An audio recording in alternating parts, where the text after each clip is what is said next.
بسم الله الرحمن الرحيم. ciidanka booliiska Puntland run ahaantii wuxuu 24 saac ku howlan yahay isagoo gudanaya waajibaadkiisa shaqo xaqiijinta xasiloonida ammaanka iyo nabadgelyada shacabweynaha reer Puntland gaar ahaan caasimadda Puntland 24 saac waxaan u taaganahay inaan xaqiijino ammaanka ilaalino hantida dadweynaha ilaalino sareynta sharciga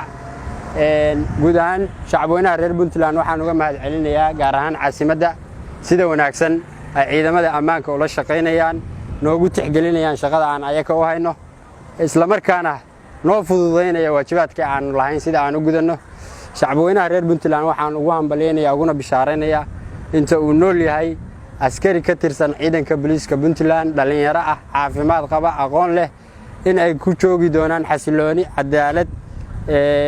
أبني بوحة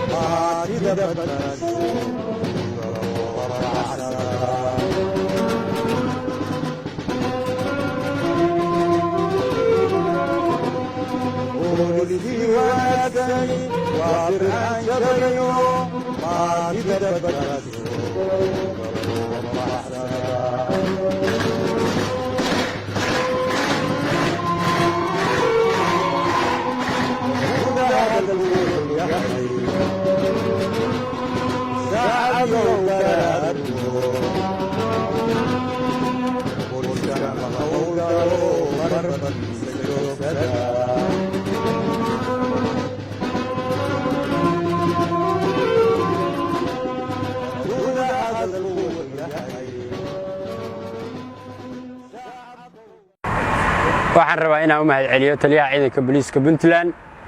iyo taliyaha qaybta booliiska gobolka Nugaal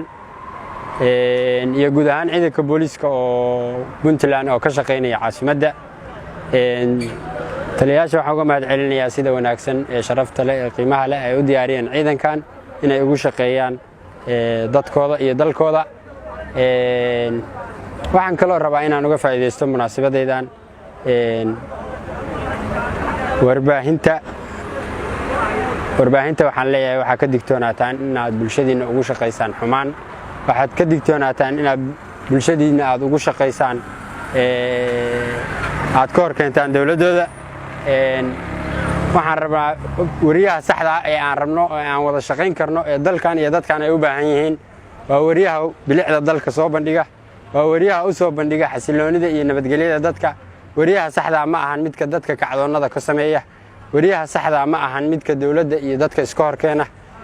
marka wariyaasha waxaan uga digayaa oo aan ku baraarujinayaa in ay yihiin iyaga iyo ciidamadu waxa loo shaqeynaya hal dad meesha aan anaguna dadkii ka soo dhisayno ayakana xumaanta ay ku dhisayaan dadweynahana waxaan leeyahay xumaanta ka digtoonaada aan noqonina kuwa wax walba oo qof uu soo sheego iska qaata magaalada Garowe waa amni inaan xaqiijino oo ka sii xoojino baan u diyaarsannahay mar walba